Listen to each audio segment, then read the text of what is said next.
외국인의 시선을 빌려 한국이라는 국가를 바라본다는 것은 상당히 흥미로운 일입니다. 우리는 너무나 익숙한 탓에 잘 보지 못하던 것들을 다른 문화권에서 자라온 외국인들은 새로운 시선으로 볼 수 있으니까요. 그래서 몇 년 전부터는 한국에서 거주하는 외국인 패널을 모셔놓고 그들의 의견을 듣는 것이 하나의 방송 트렌드가 되기도 했었죠. 그런데 만약 100년 전, 그러니까 아직은 조선시대였던 시절을 외국인이 실제로 살면서 그 시절을 경험하고 기록으로 남겼다면 어떨까요? 여기 우리도 경험하지 못한 그 시절을 직접 경험한 외국인이 있습니다. 그리고 그는 조선 방문기를 책으로 남겨 아직 조선은 지저분하고 게으르지만 머지않아 세계를 깜짝 놀라게 만들 것이라는 예언을 남겼는데요. 1894년 여름 조선을 방문한 외국인은 왜 이런 예언을 남긴 것일까요?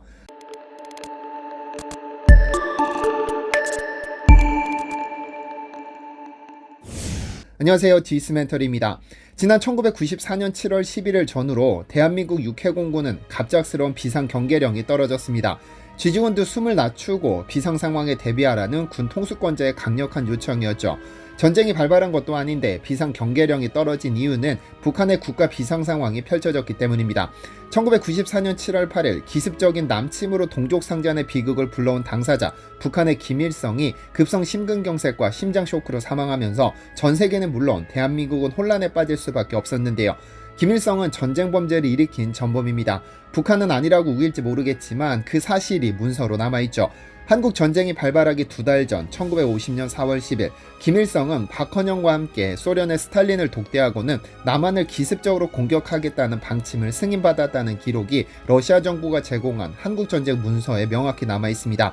어쨌든 전범을 저지른 김일성이 사망한 후 남한에서는 통일을 밀어붙여야 한다는 의견과 북한의 기습적인 도발에 대비해야 한다는 의견이 첨예하게 맞섰으나 당시 정부는 후자를 선택했던 것으로 보입니다. 그러나 예상과는 달리 통일도 북한의 기습도 일어나지 않았고 60년간 이어진 긴장관계는 여전히 이어지고 있는데요. 그리고 김일성 사망 1년 뒤 영국에서는 한반도 통일을 가정하고는 30분가량의 특집 방송을 한편 내보냅니다. 당시 영국 BBC 방송은 대한민국을 주인공으로 한 특집 방송을 기획해 방영했는데 당시 영국 언론은 전쟁 후 대한민국이 발전한 발전상에 엄청난 관심을 보였습니다.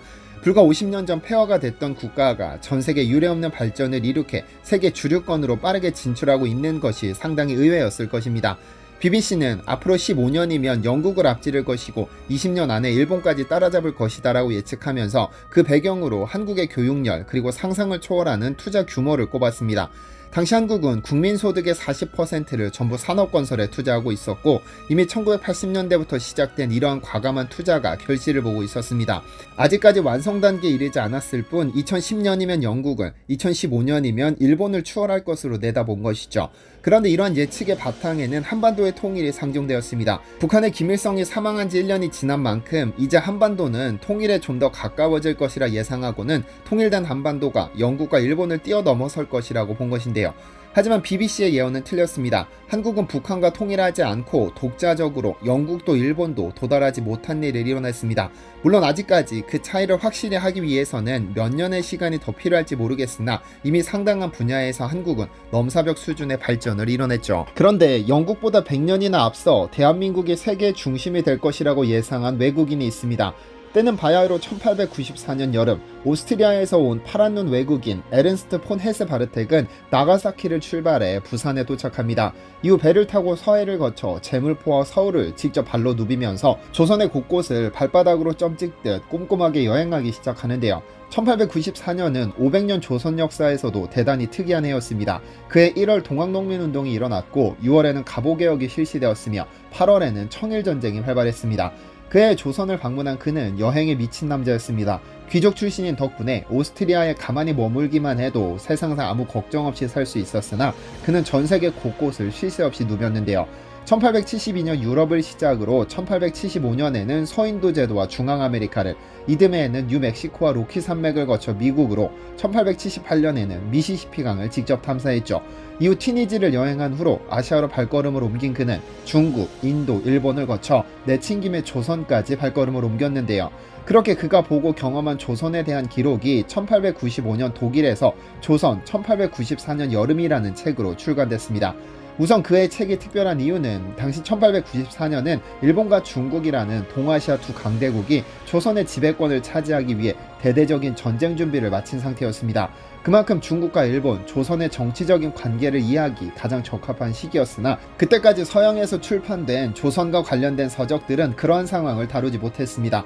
무엇보다 저자들이 직접 조선을 방문한 것이 아닌 다른 사람이 쓴 카더라 통신을 기반으로 썼기 때문에 그 한계가 있을 수밖에 없었죠. 그가 바라본 조선은 굉장히 특이했고 특별했습니다. 결론적으로 그는 조선이 머지않은 시대에 세계의 중심이 될 것이라는 점을 명확히 예언했습니다. 책에 따르면 신체적인 면에 있어서 조선인들은 중국인뿐만 아니라 다른 모든 동아시아인들을 훨씬 능가한다. 이들의 키와 건장한 체격, 건강한 외모는 유럽의 여행자들에게 커다란 놀라움을 안겨준다. 나는 이 점에서 조선인과 견줄 수 있는 민족을 본 적이 없다. 이들의 외형은 몽골이라기보다 코카서스족에 가깝다고 전제를 깔았습니다. 이후 현재 조선은 사회적, 정치적 상황이 너무 하찮아서 사람들은 조선인들이 모든 면에서 보잘것없는 백성이라고 생각할지도 모른다. 실제로 이들은 가난하고 무지하며 게으르고 미신을 신봉하고 이방인을 꺼린다. 그러나 이러한 속성은 지조없고 탐욕스러운 정부 탓에 생긴 불행한 결과일 뿐이다. 조선인들의 내면에는 아주 훌륭한 본성이 들어있어 진정성 있고 현명한 정부가 주도하는 변화에서라면 아주 짧은 시간 안에 세계를 깜짝 놀랄 만한 것들을 이뤄낼 것이다 라고 봤습니다. 그러면서 이들의 이웃인 잽싸고 기민한 일본인보다 빠르지는 않더라도 한때 이들의 군주국이었던 중국보다는 훨씬 빠를 것이라고 예언했는데요. 100년이 지난 지금 돌아보면 그가 예언한 것들이 대부분 사실이 되었습니다. 물론 이제껏 조선을 거쳐 대한민국으로 접어들면서 현명한 정부만 존재한 것은 아니지만 다소 부정한 정부 아래에서도 우리 국민들 특유의 정직함과 성실함으로 중국을 뛰어넘고 이제는 많은 분야에서도 일본을 뛰어넘고 있습니다. 해세 바르텍이 100년 후를 내다본 해안이 돋보이는 대목인데요. 그런데 그가 본 서울의 모습은 지저분하고 비위생적이었지만 절대로 건강을 해치는 곳이 아니어서 오히려 세계에서 가장 특별하다고도 했습니다. 그의 말을 빌리자면 지금까지 내가 보아온 도시 중 서울은 가장 확실히 기묘한 도시다.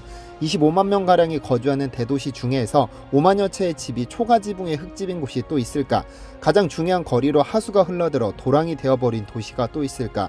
서울은 산업도, 굴뚝도, 유리창도, 계단도 없는 도시, 극장과 커피숍이나 찻집, 공원과 정원, 이발소도 없는 도시다. 집에는 가구나 침대가 없으며 변소는 직접 거리로 통해 있다. 남녀 할 것 없이 모든 주민들이 흰옷을 입고 있으면서도 다른 곳보다 더 더럽고 똥천지인 도시가 또 어디에 있을까라면서 서울이 상당히 지저분하고 비위생적이라고 그는 기억합니다. 그런데 그는 그러면서도 서울은 결코 건강에 해로운 곳이 아니며 전염병 발생도 드물다.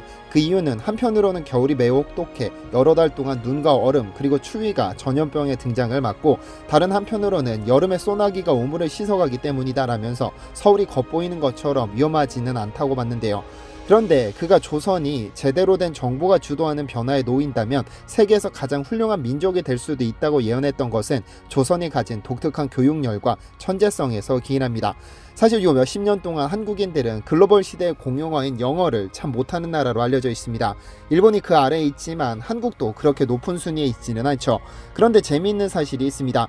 해세 바르텍은 조선에 잠시 머물며 조선인들과 잠시 이야기를 나눌 기회가 있었는데 그들은 조선 땅을 한 번도 벗어난 적이 없음에도 영어를 상당히 잘 구사한다고 하죠. 그는 자신이 전 세계를 여행하며 만나본 그 어떤 비영어권 사람들 중에서도 조선인들의 영어 실력이 굉장히 뛰어났다고 기억하는데요. 특히 일본인과 중국인에 비해 그 발음이 훨씬 더 훌륭했다면서 R과 L 발음을 전혀 구분하지 못하는 그들에 비해 조선인들은 정확한 발음을 구사한다고 감탄하기도 했는데요. 그런데 현재 한국이 일본인과 큰 차이 없는 영어 실력으로 취급받지만 원래 조선시대 영어 교육은 말하기 위주의 실용영어가 중심이었습니다. 1800년대 후반 조선에서 사용되던 영어 단어장이 복원된 적이 있는데 이 책에서는 타다를 뜻하는 라이드를 한글로 표기하면서 그 앞에 의자를 붙여 R 발음을 유도했습니다. 1800년대부터 서양과 교역을 시작했던 조선에서는 영어만 잘해도 고위직으로 진출할 수 있었는데 실무에서 사용해야 하는 실용 영어를 중점적으로 배웠다고 하죠. 이런 덕분에 최초로 조선에서 영어를 가르쳤던 미국인 선교사들은 조선인들을 두고 언어 천재라고 부르기도 했는데요. 그런데 현재 한국이 이렇게 말하기 영어가 아닌 문법식 영어에 집중하기 시작한 것은 아쉽게도 일제강점기 시절을 겪으면서 시작됐습니다. 일본이 일제강점기 시절 말기 태평양 전쟁으로 미국과 영국을 적으로 돌리면서 조선에서 영어를 가르치던 외국인들에게 강제 추방령을 내리면서 원어민이 사라지고 일본인 영어 교사들이 그 자리를 대체하게 됐죠. 특출난 재능을 보이던 조선인 학생들을 가르치기에 가장 편한 방법이 문법을 위주로 해석하는 것이다 보니 입으로 써야 하는 영어를 머리로만 배우는 영어로 변질된 것입니다. 다음 영상에서는 우리 선조들이 얼마나 언어 분야에서 천재성을 보였는지 다뤄보겠습니다. 시청해주셔서 감사합니다.